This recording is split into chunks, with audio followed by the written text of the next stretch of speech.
Assalamualaikum warahmatullahi wabarakatuh. Alhamdulillah, kita bersyukur kehadirat Allah SWT. Pada kesempatan ini kita berjumpa kembali dalam perkuliahan yang kedua setelah kita bersama-sama melaksanakan perkuliahan pertama pada minggu yang lalu. Dan kita telah membahas tentang konsep perencanaan sumber daya manusia. Pada kesempatan ini kita akan bersama-sama untuk mempelajari hal-hal yang terkait dengan konsep pengembangan sumber daya manusia. Jadi kalau kemarin kita bicara tentang perencanaan, maka pada kesempatan ini kita akan bersama-sama bicarakan tentang pengembangannya. Dan sebelumnya perlu saya sampaikan, nanti ketika saya menyebut pengembangan sumber daya manusia, mungkin sesekali ada istilah lain, tetapi maksudnya sama. Mungkin supaya singkat, saya sebut dengan HRD atau Human Resource Development. Itu ada intinya adalah sama, adalah pengembangan sumber daya manusia. Saudara mahasiswa yang kami hormati, nanti akan saya sampaikan melalui media daring ini, akan saya share screen PPT yang sudah saya siapkan untuk kita semua terkait dengan mata kuliah kita perencanaan dan pengembangan sumber daya manusia. Konsep pengembangan sumber daya manusia ini salah satu sub pokok bahasan dalam mata kuliah kita di Universitas Muhammadiyah Pringsewu dengan kode MKK 713, dan ini merupakan mata kuliah konsentrasi. Dan saudara-saudara, menurut data adalah para mahasiswa yang telah registrasi untuk mengambil mata kuliah konsentrasi ini. Saudara sekalian, ada yang sebagian bertanya karena di pertemuan pertama kemarin belum menunjukkan identitas. Maka pada kesempatan ini identitas saya sampaikan secara singkat agar pertemuan kita mungkin lebih akrab, karena tak kenal maka tak sayang. Nah, untuk lebih silaturahmi maka saya sampaikan sedikit biodata tentang saya. Nama saya Muhtasor, kelahiran tahun 1970. Ini NIP-nya sebagaimana Anda bisa baca, dan saat ini saya masih dalam pangkat golongan pembina utama muda. Ini alamat email saya, ada dua, email pakai Gmail dan yang kedua pakai @umpri.ac.id.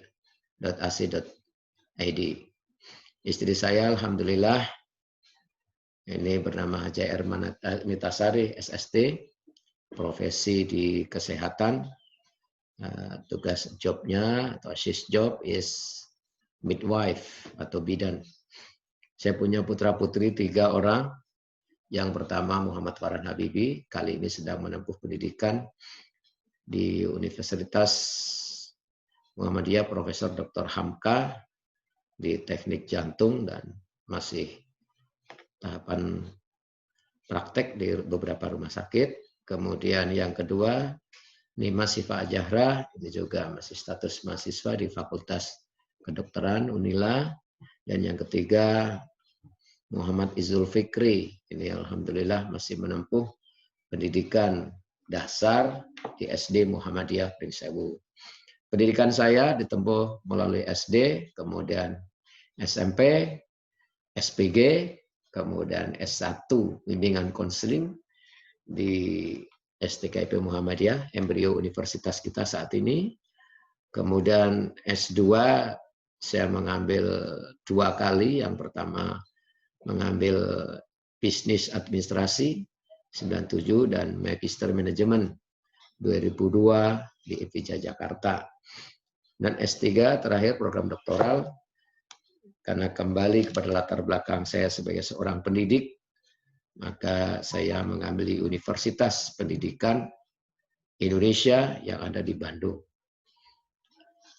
Saudara sekalian, belum banyak hal yang bisa saya lakukan di bumi pertiwi ini, hanya beberapa prestasi yang pernah dilalui dan beberapa penghargaan yang terima kasih kepada pemerintah yang telah memberikan penghargaan kepada saya, diantaranya Pemuda Pelopor Nasional, kemudian Deklarator Cimenteng, Kementerian Pemuda Olahraga, juga sempat diutus sebagai Duta Pemuda ke Jepang, kemudian nominasi nasional penulis penelitian, tindakan kelas jenjang sekolah menengah pertama, dan Satya Lancana Karya Satya dari Presiden Republik Indonesia, juara 1 KS Berprestasi dan Berdedikasi Kabupaten Pringsewu, juga juara 1 KS Berprestasi dan tingkat Provinsi Lampung, prestasi dan dedikasi.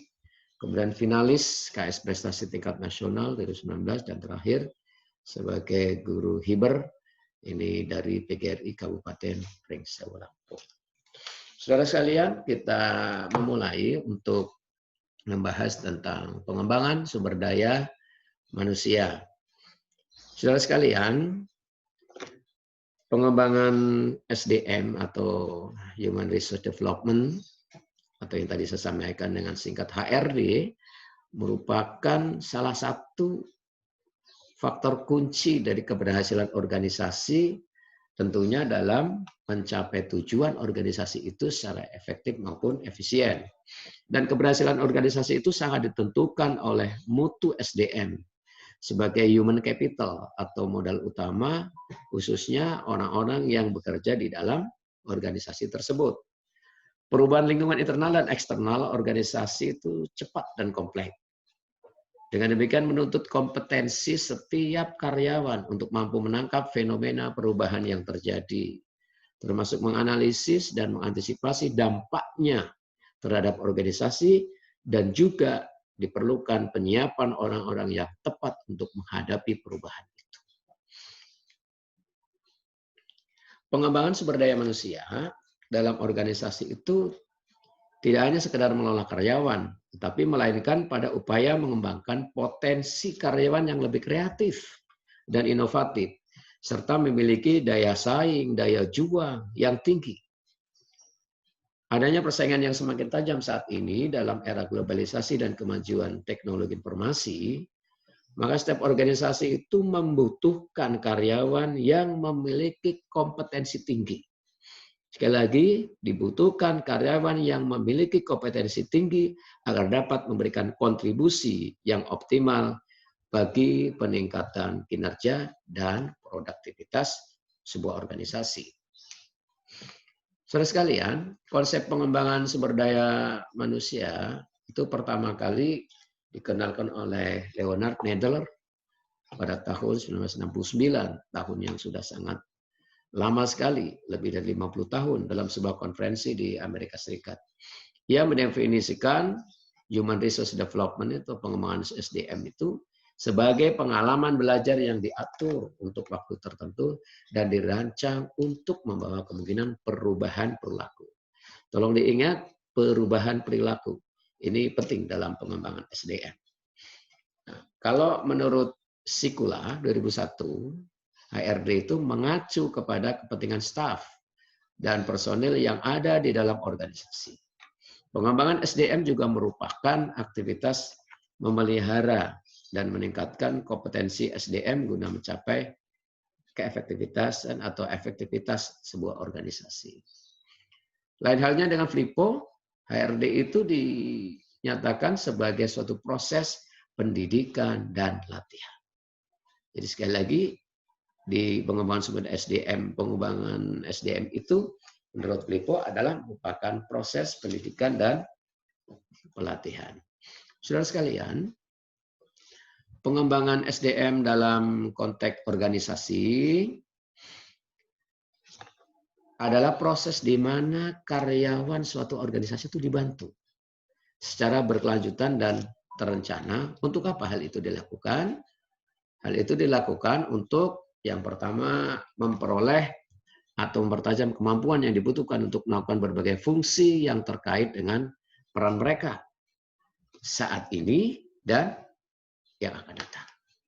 Kedua, mengembangkan pengetahuan umum sebagai individu dan menemukan serta mengeksplor potensi diri untuk tujuan pengembangan organisasi mereka sendiri. Dan yang ketiga, mengembangkan budaya organisasi di mana hubungan supervisor, bawahan, kerja tim dan kolaborasi di antara subunit dan berkontribusi pada kesejahteraan profesional, motivasi dan kebanggaan karyawan. Perbedaan pengembangan SDM dan manajemen SDM ini keduanya merupakan konsep manajemen yang sangat penting khususnya terkait dengan sumber daya manusia organisasi. Anda tentu sudah belajar apa itu MSDM pada semester 3. Sekarang di konsentrasi Anda mengambil pengembangan SDM. Ini ada beberapa hal yang mungkin dapat mempertajam pemahaman apakah ada perbedaan antara MSDM dengan pengembangan SDM. Nah, saudara sekalian, MSDM dan pengembangan sumber daya atau HRD ini sesungguhnya dapat dibedakan atas dasar berikut.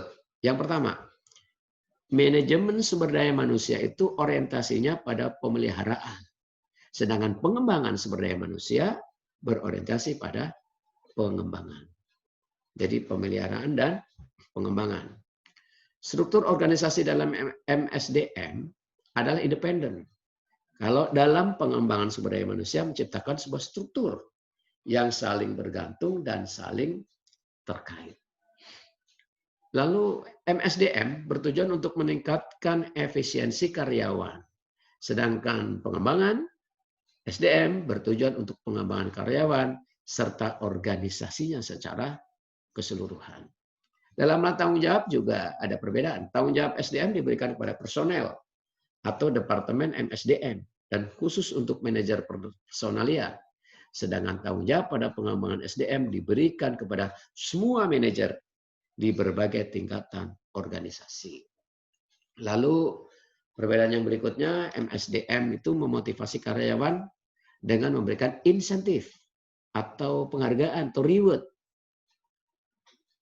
berupa moneter atau keuangan dan seterusnya. Sedangkan pengembangan sumber daya manusia atau HRD menekankan pada memotivasi orang dengan memuaskan kebutuhan tingkat tinggi. Jadi kalau yang kelima ini, pemahaman yang singkat mungkin kalau memotivasi dalam MSDM itu berupa finansial intinya. Tetapi kalau dalam pengembangan dia lebih ke arah psikologis untuk memuaskan kebutuhan tingkat tinggi. Lalu apa sesungguhnya pengembangan sumber daya manusia itu dilakukan dalam sebuah organisasi?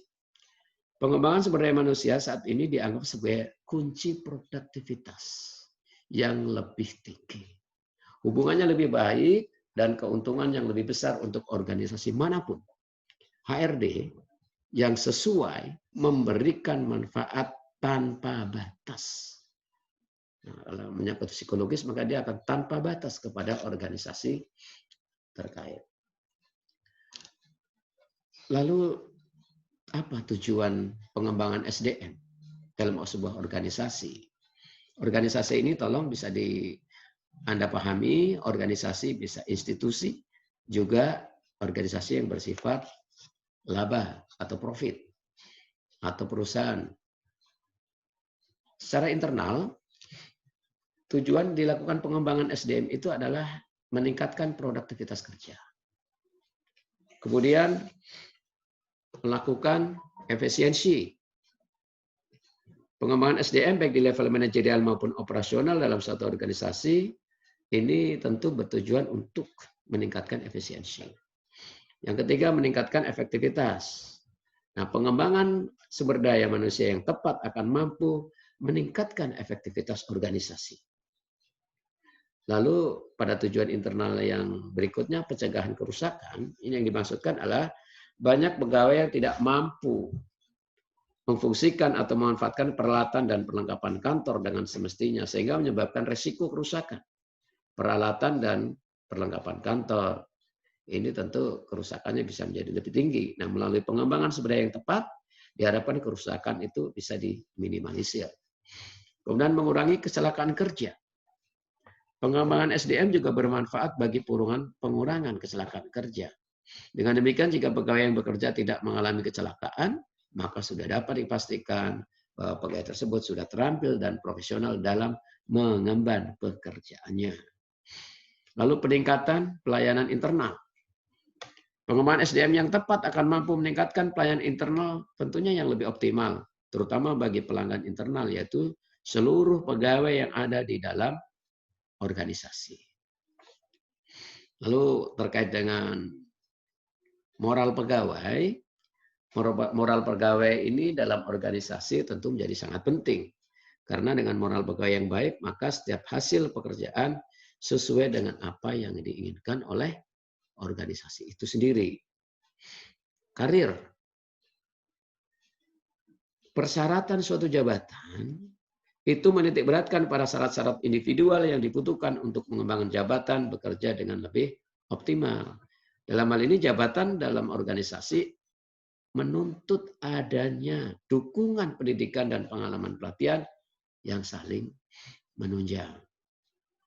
Kepemimpinan sebagai tujuan internal, bahwa tujuan organisasi membutuhkan seorang pemimpin tentu yang cakap, di mana dia harus mampu mengelola segala kegiatan dan aktivitas yang ada dalam organisasi itu.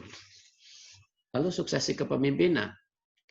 Pengembangan SDM yang tepat dilakukan, ini akan menggerakkan siklus kepemimpinan yang ada di dalam organisasi.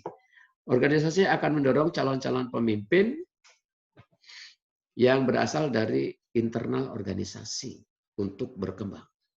Sehingga suksesi kepemimpinan yang ada dalam organisasi itu akan berjalan terus dengan sendirinya, tentu dengan baik. Dan tujuan internal terakhir adalah kompensasi. Pengembangan SDM itu dapat meningkatkan kompetensi dan keterampilan SDM.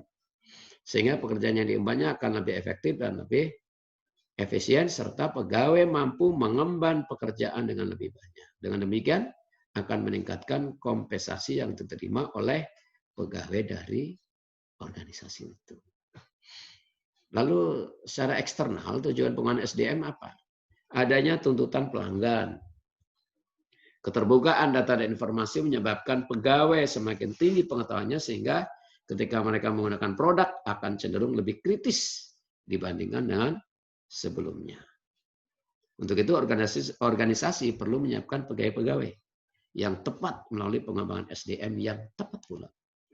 Lalu globalisasi ini mendorong setiap organisasi untuk mampu menjadi perusahaan multinasional atau perusahaan yang berskala lebih besar, berskala global untuk meraih keberhasilan di tingkat global. Persaingan bisnis antar organisasi makin terus meningkat, tidak bisa dipungkiri kembali. Untuk itu dibutuhkan pengembangan SDM yang tepat, yang mampu menghasilkan SDM yang berkompetensi atau berkompeten, yang dapat bersaing dengan tentunya SDM organisasi yang lainnya. Kemudian ada semakin tingginya biaya pegawai. Biaya pegawai dewasa ini semakin tinggi karena semakin tingginya tuntutan kebutuhan pegawai. Ya, maaf, waktu kita sebentar. Kita lanjutkan sedikit lagi. Semakin langkanya sumber daya energi. Sumber daya energi semakin langka dan semakin mahal, saudara sekalian. Untuk itu organisasi dituntut agar mampu melakukan efisiensi. Mampu melakukan efisiensi. Nah, ini menjadi hal yang sangat penting agar kegiatan operasional itu menjadi lebih efektif. Saudara sekalian, prinsip pengembangan SDM, beberapa prinsip lainnya yang perlu mendapat perhatian di dalam pengembangan SDM adalah adanya motivasi pegawai. Ini internal maupun eksternal. Kemudian dalam prinsip pengembangan SDM, laporan kemajuan menjadi informasi penting sebagai perbandingan atau komparasi antara kondisi sebelum dan sesudah mendapatkan program pengembangan. Kemudian latihan sebagai wahana pengembangan sumber daya manusia. Dan yang keempat, perbedaan individu menjadi pijakan dalam program pengembangan. Jenis-jenis pengembangan SDM diantaranya adalah pengembangan secara informal, penguasaan informal ini pada dasarnya ini dilakukan atas inisiatif diri sendiri untuk melatih, mengembangkan kemampuan dan keterampilannya sendiri dengan mempelajari konsep berikut aplikasinya. Mungkin Anda bisa baca lewat buku, lewat referensi-referensi yang lain untuk meningkatkan kemampuan dan mengembangkannya. Lalu secara formal ini dilakukan oleh organisasi. Jenis pengembangan yang ini dilakukan oleh organisasi dengan segala konsekuensinya. Hal ini dilakukan karena tuntutan perubahan dan persaingan yang semakin tinggi. Nah, metode pengembangan sumber daya manusia ini secara umum ada dua. Yang pertama metode pendidikan atau education, kemudian yang kedua metode pelatihan atau training. Nah, silakan Anda bisa baca referensi lain untuk penjelasan tentang kedua metode ini. Kalau secara umum bahwa lembaga pendidikan, terutama pendidikan formal, pada dasarnya akan memberikan output berupa perubahan sikap dan perilaku yang disertai dengan tingkat pengetahuan, pemahaman, dan analisis yang lebih tinggi. Dalam metode pendidikan ini, kembali kepada yang tadi dibahas, bahwa di sini ada proses perubahan perilaku atau perubahan tingkah laku. Menghasilkan tingkah laku baru yang namanya perubahan. Nah, ini jadi kalau pengembangan sumber daya manusia melalui pendidikan itu adanya perubahan-perubahan perilaku tentunya yang menjadi lebih baik. Ini menjadi metode pendidikan atau education. Biasanya metode pengembangan jenis pendidikan ini dilakukan untuk pegawai manajerial. Tenaga manajerial itu adalah mereka yang mempunyai kewenangan terhadap orang lain, staf, dan seterusnya. Metode yang digunakan berbeda dengan metode-metode untuk pegawai operasional. Kenapa? Hal ini disebabkan karena karakteristik kepribadian untuk para manajer akan sangat berbeda dengan karakteristik pegawai operasional. Metode pelatihan itu dipilih berdasarkan analisis kebutuhan atau yang sering disebut dengan need assessment yang berasal dari kepentingan dan kebutuhan organisasi. Hal yang berkaitan dengan pelatihan itu biasanya menyangkut pelaksanaan, kemudian biaya, jumlah peserta, tingkat pendidikan, latar belakang pegawai, dan berbagai hal lainnya terkait dengan pegawai. Saudara sekalian, ada beberapa faktor yang mempengaruhi pengembangan SDM. Di antaranya adalah faktor internal dan faktor eksternal. Kalau internal itu faktor dari dalam, biasanya terkait dengan visi, mimpi, cita-cita organisasi, kemudian misi organisasi, bagaimana melakukan kegiatan-kegiatan atau upaya-upaya untuk mencapai visi, kemudian strategi pencapaian tujuan, strateginya bagaimana untuk tujuan organisasi itu tercapai dengan efektif dan efisien, lalu sifat dan jenis kegiatannya, serta teknologi yang digunakan. Itu yang akan mempengaruhi program pengembangan SDM. Sedangkan faktor eksternal ini kita tidak bisa mengkiri ada di sisi lain dari eksternal adanya kebijakan pemerintah. Kemudian ada sosio budaya masyarakat yang selalu saja berubah beriring dengan perkembangan ini. Juga dengan perkembangan ilmu pengetahuan yang tidak pernah mandek akan selalu berkembang, termasuk perkembangan teknologi yang ini juga tidak bisa dibendung oleh kita, akan terus berkembang seiring dengan kemajuan berpikir, daya kreasi, motivasi dari manusia itu sendiri. Saudara sekalian, ada kendala dalam pengembangan SDM itu. Kendala yang biasa dihadapi diantaranya adalah biaya. Karena dalam pengembangan biasanya membutuhkan biaya yang cukup besar, waktu. Kemudian di waktu ini biasanya pengembangan SDM membutuhkan waktu yang tidak sebentar. Sehingga menghabiskan waktu yang harusnya dipakai oleh pegawai untuk melaksanakan pekerjaan dalam organisasi harus mengikuti pengembangan SDM. Lalu ada ketidakpuasan. Adanya kekhawatiran bahwa pegawai telah mengikuti program pengembangan SDM namun tidak dipromosikan dalam jabatan karir. Ini tidak sedikit yang sudah ikut pengembangan, ikut diklat, dan seterusnya, tetapi tidak masuk dalam promosi. Nah, saudara-saudara sekalian, kalau Anda berada pada posisi itu, bersabarlah. Tidak ada ilmu yang tidak penting, tidak bermanfaat, meskipun Anda termasuk salah satu orang yang tidak masuk dalam dipromosikan dalam jabatan karir, itu okay and enjoy. Dan teruslah bekerja, teruslah berinovasi dan berkreasi. Kemudian menentukan pegawai. Menentukan pegawai ini akan mengikuti kegiatan pengembangan SDM. Tentu bukanlah perkara yang mudah, karena perlu ditetapkan secara tepat kriteria yang jelas bagi pegawai yang akan mengikuti program pengembangan sumber daya manusia. Nah, lalu menentukan program pengembangan SDM ini juga hal yang sangat penting, akan digunakan oleh organisasi, bukanlah hal yang mudah juga, karena terdapat berbagai macam program pengembangan SDM.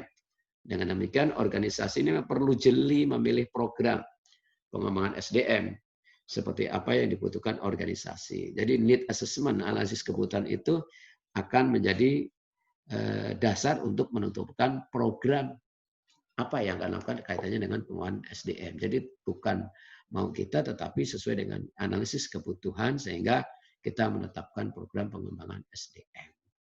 Kemudian ada perubahan kebutuhan pegawai. Kebutuhan personal pegawai ini, saudara sekalian, baik berkenaan dengan pekerjaan maupun kesejahteraan terus berkembang.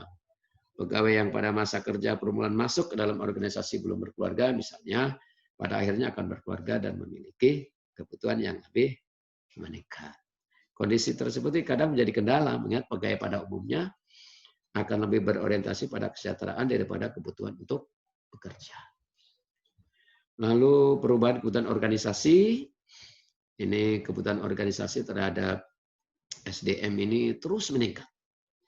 Namun kebutuhan tersebut lebih mengarah kepada adanya kebutuhan pegawai yang berkualitas, bukan pegawai dari segi jumlah atau kuantitas.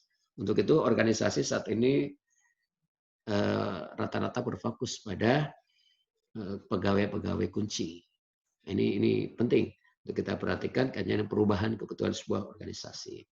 Perubahan lingkungan bisnis organisasi terus berkembang dan sangat dinamis. Organisasi yang tidak mampu melakukan perubahan dan beradaptasi dengan perubahan bisnis cenderung akan mengalami kemunduran, bahkan bisa terjadi kebangkrutan dalam usahanya itu. Nah, saudara sekalian, ini kendala-kendala yang biasanya dihadapi dalam program pengembangan SDM. Lalu bagaimana untuk meminimalkan atau menghadapi atau bila perlu syukur bisa menghilangkan kendala-kendala ini?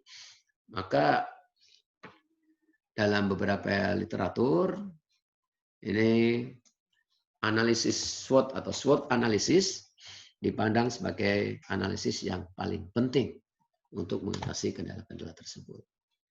Anda tentu sudah belajar tentang SWOT analisis. Saya hanya mengingatkan kembali bahwa SWOT analisis ini ternyata masih dalam pengembangan SDM juga dipandang sebagai satu analisis yang penting dalam mengatasi berbagai kendala pengembangan SDM. Pendekatan SWOT analisis berusaha untuk mengembangkan kekuatan-kekuatan dan kelemahan-kelemahan internal. Jadi organisasi harus mampu berusaha untuk mengembangkan kekuatan-kekuatan dan kelemahan diri sendiri dalam organisasi. Dia disebut dengan locking in. Nah, dengan memperhatikan kesempatan atau peluang-peluang dan ancaman di lingkungan eksternal. Ini yang sering diistilahkan dengan locking out. Saya coba akan sajikan sedikit matrik katanya dengan analisis SWOT untuk mengingatkan kita sekalian. Matrik SWOT analisis Kearns 1992 ada faktor internal, faktor eksternal. Nah, ini opportunities, ini ada peluang-peluang, ini threats ada ancaman, ini strengths ada kekuatan, weaknesses ada kelemahan. Nah, ini bisa Anda pelajari kembali untuk mendalami tentang SWOT analisis. Saudara sekalian, untuk pengembangan SDM secara global ini yang dapat saya sampaikan. Saya menyarankan kepada saudara untuk tidak berhenti pada satu literatur atau referensi. Silakan Anda pelajari beberapa referensi yang saya sarankan melalui RPS yang saya share ke saudara semua dari pertemuan 1 sampai dengan 16. Silakan itu untuk dipelajari dengan baik. Demikian saudara sekalian, nanti ada beberapa tugas yang dapat Anda lakukan, akan kami kirim juga melalui Google Classroom di kelas kita. Silakan Anda rajin-rajin untuk mengunjungi alamat Google Classroom mata kuliah perencanaan dan pengembangan sumber daya manusia. Demikian, terima kasih atas segala perhatian. Semoga Anda semua sehat, selalu barokah dalam kehidupannya dan dalam pekerjaannya, senantiasa diberikan kemudahan, kesuksesan di pekerjaannya masing-masing. Karena saya tahu saudara-saudara adalah mahasiswa yang sudah memiliki pekerjaan yang luar biasa, penting di bumi pertiwi ini.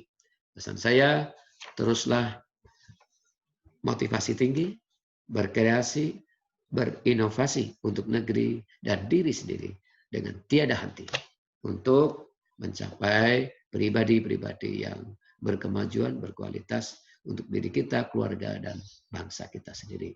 Sampai jumpa pada pertemuan yang berikutnya. Mohon maaf apabila ada hal-hal yang kurang berkenan. Terima kasih. Assalamualaikum warahmatullahi wabarakatuh.